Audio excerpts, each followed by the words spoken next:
السلام علیکم ورحمۃ اللہ وبرکاتہ۔ ناظرین، آج کی اس ویڈیو میں ہم قرآن مجید کی پہلی صورت یعنی سورہ فاتحہ کا آسان ترجمہ اور اس کی مختصر سی وضاحت اور تشریح کرنے کی کوشش کریں گے۔ چلیے شروع کرتے ہیں۔ اعوذ باللہ من الشیطان الرجیم، بسم اللہ الرحمن الرحیم، الحمد للہ رب العالمین۔ الحمد کا معنی ہوتا ہے تمام تعریفیں، حمد کا معنی ہوتا ہے تعریف، اور جب اس میں الف لام لگ جائے تو پھر اس کا معنی ہوگا تمام تعریفیں۔ للہ، اللہ کے لیے ہیں، رب العالمین، رب کا معنی ہوتا ہے پالنے والا، پرورش کرنے والا، اور عالمین یہ عالم کی جمع ہے، اس کا معنی ہوتا ہے جہانوں۔ تو پورے کا معنی یہ ہوگا تمام تعریفیں اللہ کے لیے ہیں جو سارے جہانوں کا پالنے والا ہے۔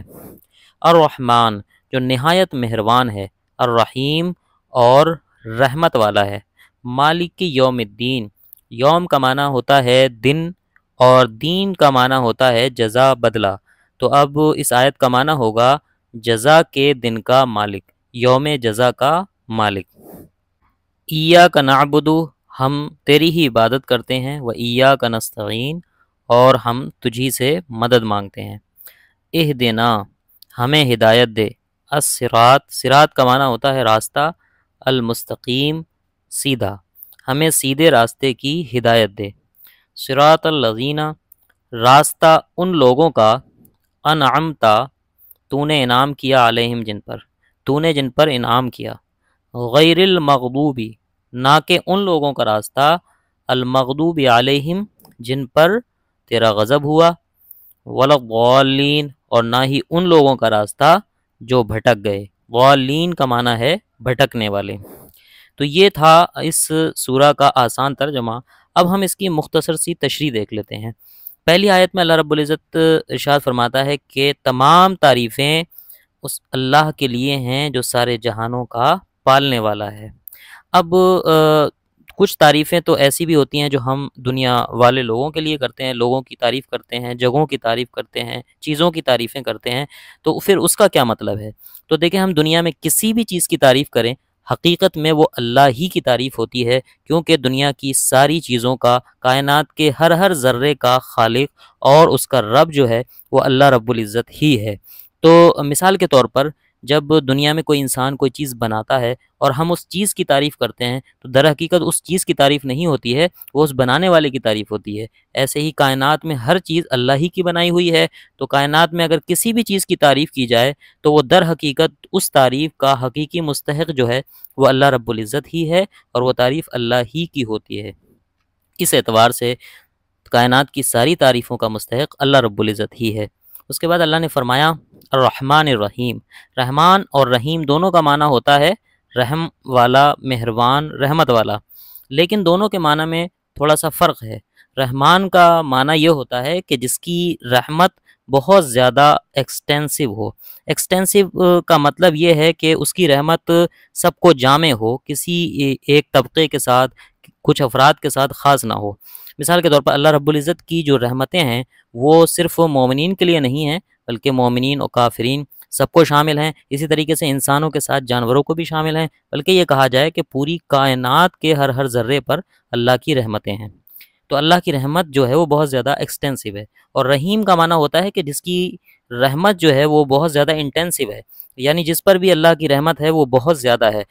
اگر ہم اپنی زندگی کو دیکھیں تو ہمیں معلوم ہوگا کہ ہماری زندگی ہر لمحہ جو ہے وہ اللہ کی رحمتوں کے احسان کے نیچے دبا ہوا ہے۔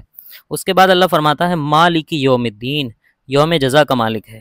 یعنی اللہ نے جب اپنی صفات بیان کی رحمان اور رحیم، تو اسی کے ساتھ میں یہ بھی بیان کر دیا کہ وہ یوم جزا کا مالک ہے۔ یعنی یہ دونوں طرح کی صفتیں بندے کے ذہن میں رہنی چاہیے کہ اللہ جس طریقے سے رحمان ہے، نوازشیں کرنے والا ہے، رحم کرنے والا ہے، ایسے ہی وہ منتقم بھی ہے، وہ یوم جزا کا مالک بھی ہے۔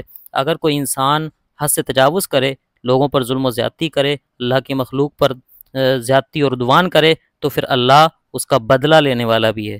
جب یہ دونوں چیزیں انسان کے ذہن میں ہوتی ہیں کہ اللہ رحمان بھی ہے اور اللہ بدلہ لینے والا بھی ہے، اللہ جزا دینے والا بھی ہے، تو پھر انسان جو ہے اپنی حد کے اندر رہتا ہے۔ اس کے بعد اللہ نے فرمایا ایاک نعبد و ایاک نستعین، ہم تیری ہی عبادت کرتے ہیں اور تجھی سے مدد مانگتے ہیں۔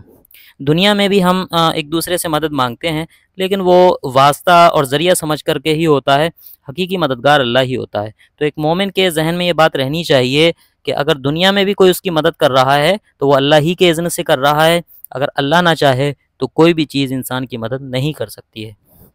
اس کے بعد اللہ فرماتا ہے اہدنا الصراط المستقیم، ہمیں ہدایت دے سیدھے راستے کی۔ پھر اس کے بعد کی آیت میں دو چیزیں بیان کی گئی ہیں، صراط مستقیم کون سا راستہ ہوتا ہے اور صراط مستقیم کون سا راستہ نہیں ہوتا ہے۔ تو کون سا راستہ ہوتا ہے اس کو بیان کیا، صراط الذین انعمت علیہم، یہ ان لوگوں کا راستہ ہوتا ہے جن پر اللہ کا انعام ہوا۔ تو اللہ کا انعام نبیوں پر ہوا، اللہ کا انعام صالحین پر ہوا، شہداء پر ہوا، تو یہ سب جو ہیں یہ اللہ کے منعم علیہ ہیں، یعنی ان پر اللہ کا انعام ہوا ہے۔ تو یہ دعا کی جا رہی ہے کہ ان لوگوں کے راستے پر ہم کو چلا۔ اب کون لوگ ایسے ہیں جن کا راستہ صراط مستقیم نہیں ہے، اس کو بھی بیان کیا گیا، غیر المغضوب علیہم ولا الضالین سے، کہ مغضوب علیہم وہ ہیں جن پر اللہ کا غضب ہوا، اور ضالین سے مراد بھٹکے ہوئے لوگ۔ روایات سے معلوم ہوتا ہے کہ مغضوب علیہم سے مراد یہود ہیں اور ضالین سے مراد نصارہ ہیں، یعنی یہودیوں اور نصرانیوں کا جو راستہ ہے ہمیں اس پر نہ چلا، بلکہ اپنے نبیوں کے راستے پر چلا، شہداء اور صالحین کے راستوں پر چلا۔ اب ہم اس پوری صورت کو اگر دیکھیں تو اس میں ایک بندہ جو ہے وہ اپنے رب سے ہدایت کی دعا کر رہا ہے، سیدھے راستے کی دعا مانگ رہا ہے، تو اس کے نتیجے میں اس کی دعا کی قبولیت کے طور پر اللہ نے پورے قرآن کو اس کے سامنے رکھ دیا کہ جو ہدایت کی دعا تو مانگ رہا ہے، تو اس کے نتیجے میں یہ قرآن تیرے سامنے ہے، تو اس سے ہدایت حاصل کر سکتا ہے۔ تو گویا یہ سورت جو ہے وہ ایک دعا ہے، اور پورا قرآن جو ہے وہ اس دعا کا جواب ہے، اس لیے اس سورت کو سورہ دعا بھی کہا جاتا ہے۔